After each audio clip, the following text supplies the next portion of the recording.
What's going on, everybody? Welcome to Views from Space. Today we're traveling back to 1998 to check out the brand new Spyro the Dragon figure from our friends at NECA.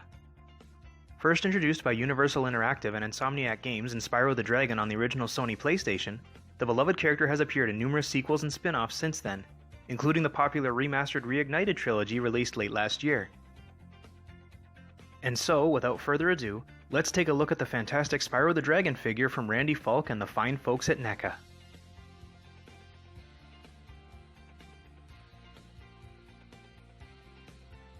Unmistakably styled after his initial appearance in the original PlayStation video games, Spyro looks as though he's just flown right out of the TV screen.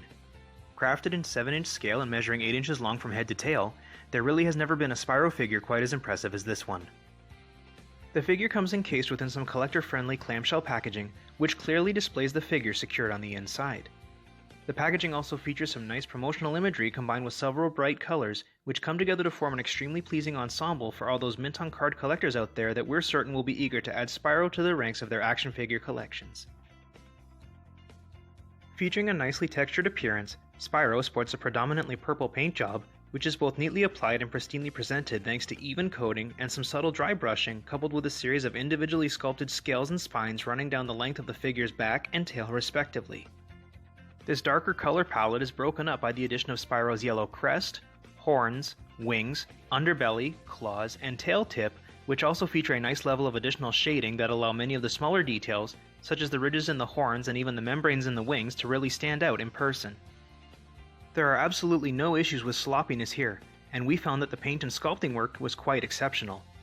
Overall, it's deep, cool, and smooth, with decent transitioning shades of purples and pinks that really mesh well, and while we find it to be just a tad darker than that seen on his video game counterpart, we feel the artisans at NECA did an incredible job with the figure's overall execution.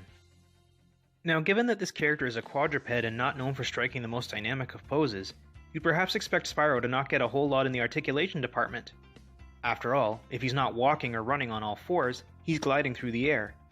Still, NECA took the time and effort to give their first Spyro figure a healthy amount of movable parts that fans are certain to appreciate.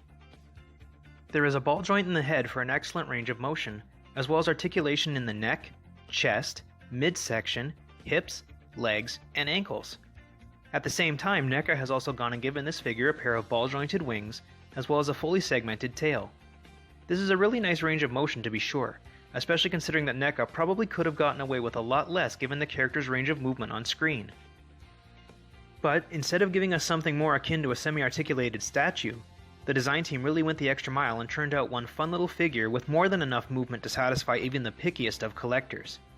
Sure, he's probably going to end up being displayed the exact same way in everyone's collection, but the articulation is still there if so desired. Now, as this is the basic version of Spyro the Dragon meant to kick off a new line in a similar fashion to NECA's initial Crash Bandicoot figure, fans should not be surprised to learn that this particular piece does not come with any included accessories. Future additions to the line will most likely correct this, but it's honestly not that big a deal if you ask us. Despite a complete lack of extra pack-ins, no jewels, no sheep, no fire effects pieces, this first Spyro offering from NECA really came out looking great. The sculpt is sublime, the paint is pristine, the articulation is plentiful.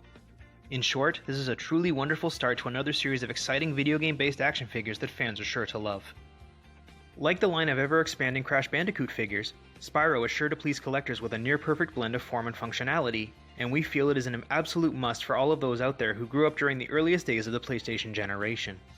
In fact, we're going to come right out and say that NECA has easily given us one of the very best action figures of the year here, and we can't wait to see what's next. Special thanks goes out to our friends at NECA for sending us the sample used in this review, and thanks to everyone who tuned in to watch and who continue to support the channel each day. Please be sure to give this video a thumbs up, subscribe if you haven't already, and if you're interested in purchasing a Spyro figure of your very own, just click the link that's posted in the description below. This one is certain to make a fine addition to any collection. Thanks again, everyone. That's it for today, but there's lots more to come, so stay tuned.